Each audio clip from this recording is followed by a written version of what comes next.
Brother, help me!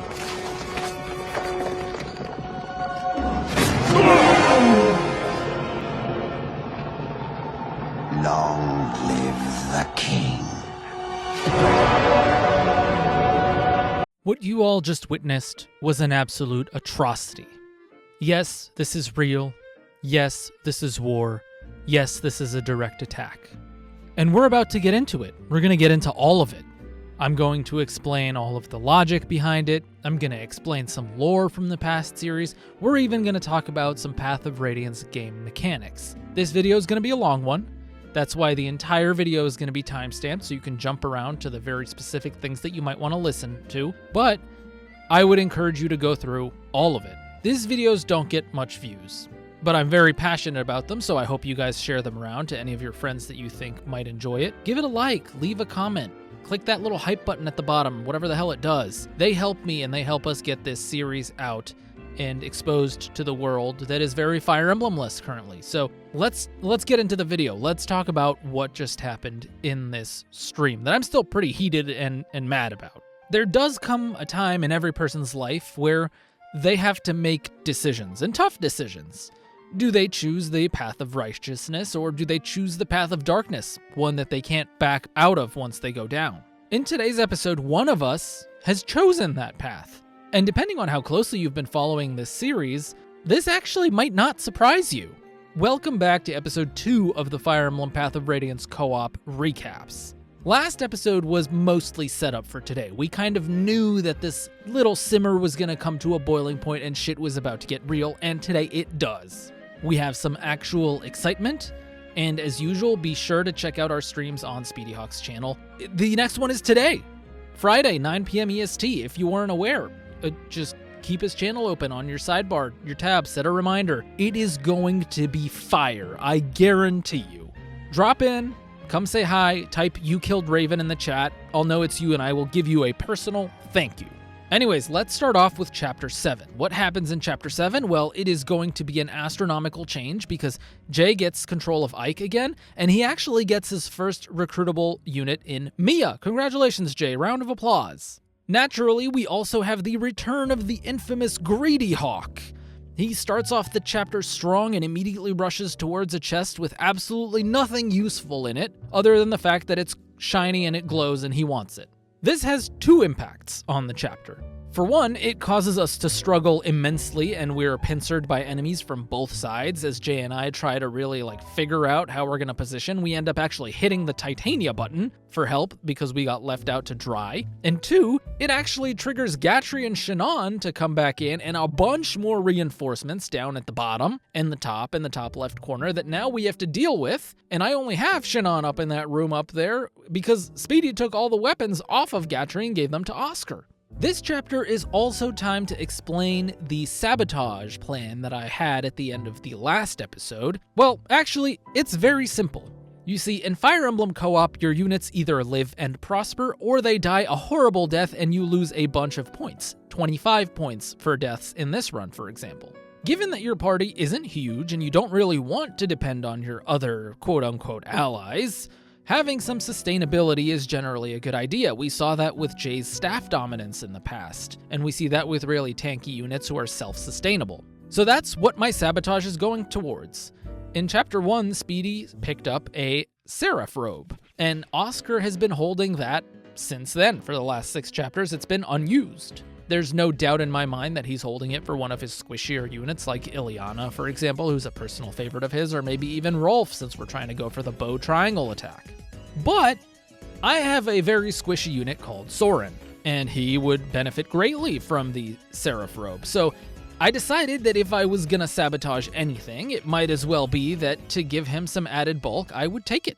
There were many opportunities for me both here and in the last chapters to sabotage a unit to death, but we kind of needed all of our units, and I didn't really see the need to sabotage a unit to death. I've never done it in this series before. I haven't had to control someone else's unit to cause it to die directly for me to win, or really progress in any way. Usually my sabotages are tactical and instructed towards giving me the upper hand. And so in this instance, I figured it's the lesser of two evils. I will just take the Seraph robe. And eventually I did. I kept forgetting to do it during the chapter, we were busier with certain things, but at the very end, I went ahead and I yoinked it. Prior to that, we had kind of struggled in keeping Shinon alive. Again, because Gatry didn't have a weapon, and so those enemies in that room kind of swarmed us. He did help protect me and gave me a vulnerary, so he made up for rushing in at the start of the map, I guess. And then at the very end of the map, like I said, I went ahead and stole the Seraph Robe. I used it on Soren. But it's kind of weird because Jay has Ike and Mia, and he went before me, and he killed the boss, and the map is a route map, and only a knight was left over, and it had a javelin. I didn't notice this until I took the Seraph Robe, but Mia was in range of that javelin, and inconveniently, she actually took enough exact damage from that javelin to die. It's genuinely an honest mistake. I didn't see it, but I didn't mean to, and Mia did end up dodging, so all's well that ends well. Chat and certain commenters and Speedy and Jay would probably have you believe that I'm just greedy, but Jay charging in and grabbing that boss kill to get the 5 objective points, is that also not greedy, putting your units in wrong positions? I don't have to save him, I'm not obligated to, and Mia isn't exactly a unit that is pivotal for Chapter 8. And if I'm going to be even more honest, I think getting the map objective here was probably not even a good idea for Jay. Not only did he endanger the only recruitable unit that he has, probably for the next 2 chapters, it actually puts him ahead of Speedy on points. And he gets a lot less bonus XP than he otherwise would because they go to Speedy, who's now in last place. And now he loses out on some leverage because Speedy has control of the Ilyana recruitment that he so desperately wants in the next map. If he doesn't care about any of that, then it's all good, but given that defense maps don't give any bonus EXP, you really don't want to be in last place finishing those maps, so you want to have good control going into them. And with him only having Mia, he's definitely going to finish in last place. Anyways, we end up finishing Chapter 7 with minimal casualties, and now we progress to the map we've been building up to since the very beginning, the infamous Chapter 8 defense map. This map is iconic in Path of Radiance. Not only does it come after some very story-heavy cutscenes and consequences, but you also lose two of your strongest units. In addition to that, you have to defend a fortress from an onslaught of enemies with a bunch of relatively weak mercenaries. And with Titania banned, this makes our options for survival very limited. I've cleared this map on hard in the past with very little issue, and without Titania. Ike, Boyd, and Oscar can each man one of the gates, with Soren and Reese rotating damage and healing support from behind when needed. Usually, it goes fine, but that's when I personally have control over the entire roster, not when I control only one side. If any one person falters or makes a mistake, it could very well result in a catastrophic breach in our defenses that could honestly wipe our run entirely. Of course, our Ike is growing to be quite invincible with a defense stat that I don't think I've ever seen before, so him just sitting on the throne could probably survive everything.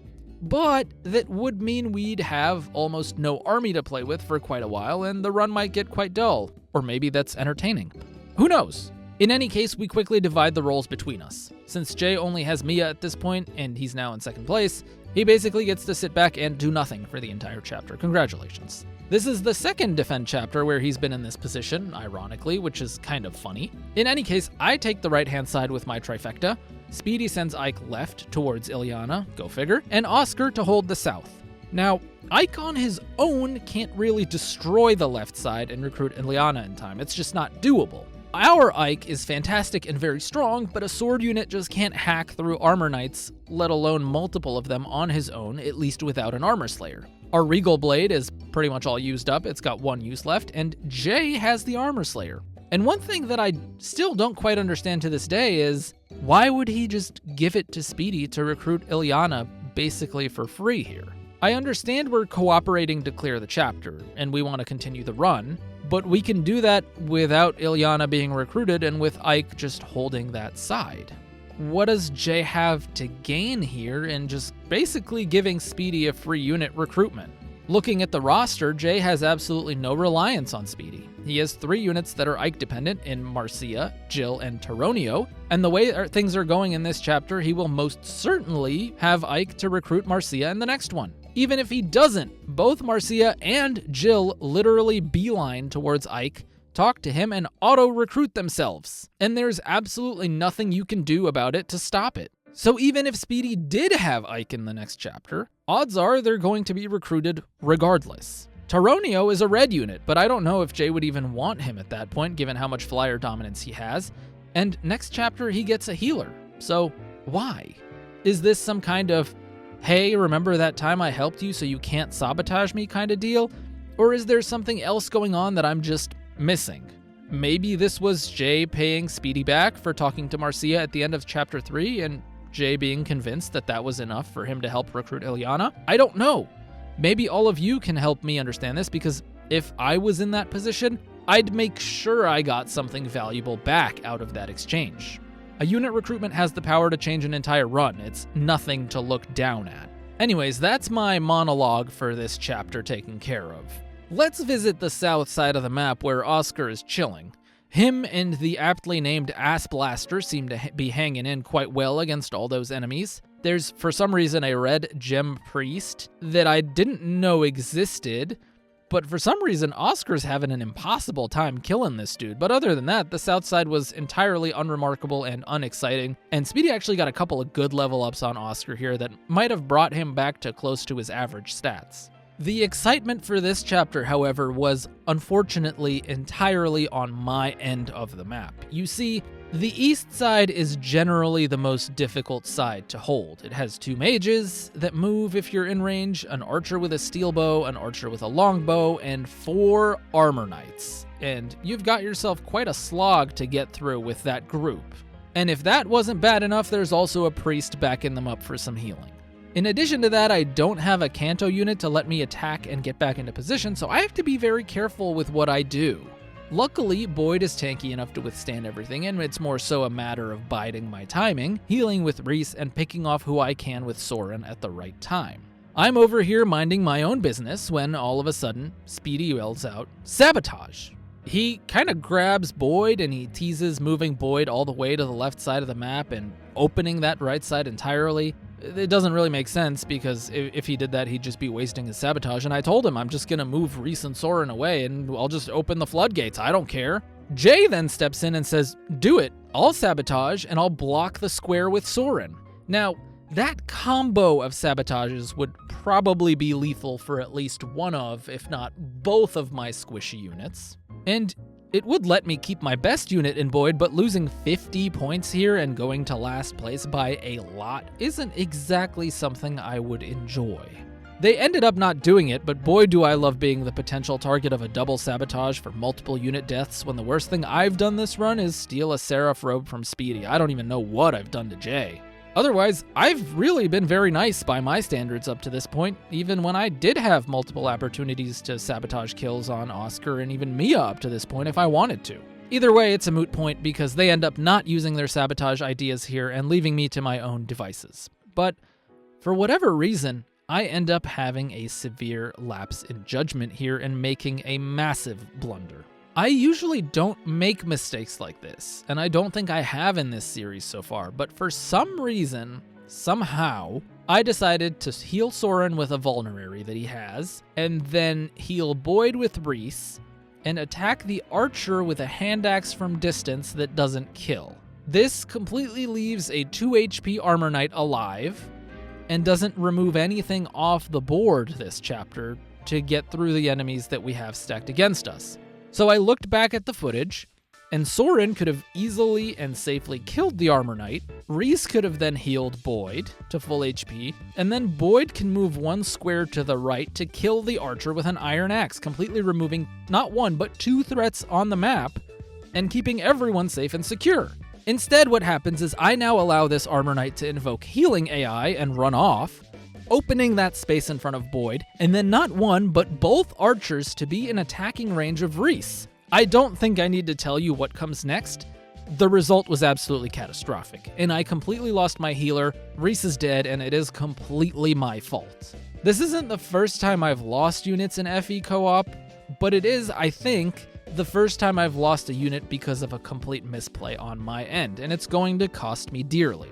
After that, I'm now in last place quite significantly, and we end up rounding out the map with little trouble otherwise. Speedy gets his Ilyana recruitment that he very much desires, and being down the points isn't a huge deal because it's still early on in the playthrough, but what hurts is losing the healer, and also losing the unit density that I had up until this point. A big reason why I had so many points is because I had 3 units for so many of the maps, while the others have had 1 or 2 at a time. But alas, the stream must go on and I have to move forward and just be a bit more careful down the line. Chapter 9 was the last chapter we played on stream, and if you thought Chapter 8's action was plentiful, I just need to remind you that Speedy and Jay both still have their sabotages up, and this is the last chapter they can use them. Now, if you've seen the opening to this video, you probably know what's coming, but let's start at the top. Speedy splits his army with Oscar going south, with my Boyd, Ike, and Soren, and Jay takes Mia and Mist north. This quickly goes oh so very wrong for them as they get overwhelmed by the fighters who are both bulky and do a lot of damage up there.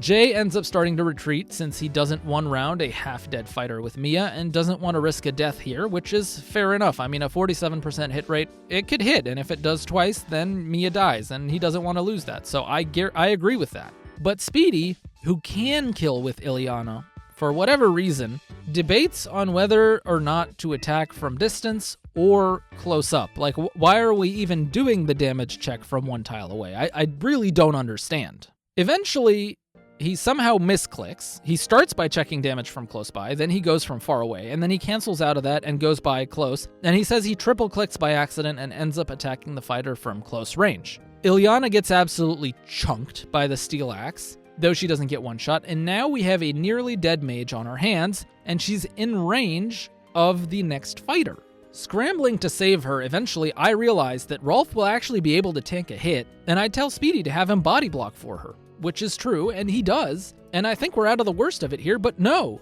Since Ilyana moves only 5 spaces because she's a mage, she only just is able to get behind Mia, who is kind of awkwardly positioned, and this leaves no safe spot for Rolf to retreat to. If Jay had just moved up 1 space, again looking back at the footage, Ilyana would have been able to retreat to the left of her, in between 2 bushes, and be completely safe from the fighter, and Rolf would then be able to position himself behind, keeping both units safe. This then means that if Rolf gets hit again, he will absolutely die here, and he can't tank another steel axe to the face, and so we end up having to roll the dice. The next turn, surprise, surprise, Rolf gets attacked and brutally cleaved in 2 by a steel axe and dies. Minus 25 points for SpeedyHawk, and now I'm no longer in last place, though it's only a 5-point difference. Now I'm going to take a little bit of a detour here from telling the map story, because something interesting came to my mind while I was writing this script, and that's AI behavior in Path of Radiance. We've seen in 2 different chapters now, the first one with the AI behavior for healing, killing off my Reese, and actually potential AI behavior in this scenario here with Ilyana. This really made me curious. Ilyana has a skill called Shade, which means she's less likely to be targeted over the units that are surrounding her.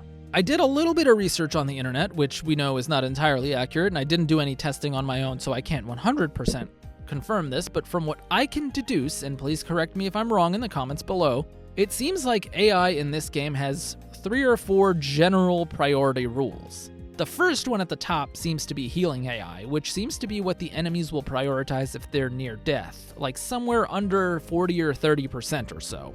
And then they continue to heal until they're basically full HP. The second tier is attacking Ike if they can and prioritizing killing him. Now, I don't know how much this meshes in with the next 2, depending on how much damage they do to Ike, whether or not he kills back or whatever it is, but I feel like this rule is inconsistently in tier 2. The third tier depends on whether or not your unit can or can't attack the enemy back. If you can't attack the enemy back, then the enemy technically should prioritize that regardless of damage dealt. If both units can attack the enemy back, is where it gets dicey. Again, I don't know entirely how it operates or the prioritization of its operation, but I believe it takes into account how much damage the enemy can do, whether or not they kill, and how much damage they take back. With Shade, the way it works seems to be that it just deprioritizes enemies attacking you within that specific tier, which we'll call 4th tier since she's a mage, and will almost always attack back. So in theory, and that's exactly what this is, it's just a theory, If she and Mia were both in range, there's actually a possibility they would have gone for Mia instead of Ilyana. Again, this is just my surface level understanding of it, and I don't know if they would prioritize the kill, and that would then bump Ilyana up over Mia or not, but they're both in that tier 4 attack back position, so technically it might work. I could be wrong, and if anyone knows better, then please let me know. Either way, Rolf died and life goes on. I think it's also safe to say that at this point, those villages in the northwest corner are completely gone and there's no saving them, so we all ignore them and just go down to try and take the objective. Of course, I'm already down there trying to push as fast as I can and compensate for the points I lost last chapter with the Restaff. Now once again, chat over here loves to say I'm a villain, and sometimes they're right, but this wasn't on my agenda in this chapter, and if it wasn't, then they might have given me an idea. But they seem to think that I'm running down to try and clear this chapter as soon as I can to prevent Jae from recruiting Marcia.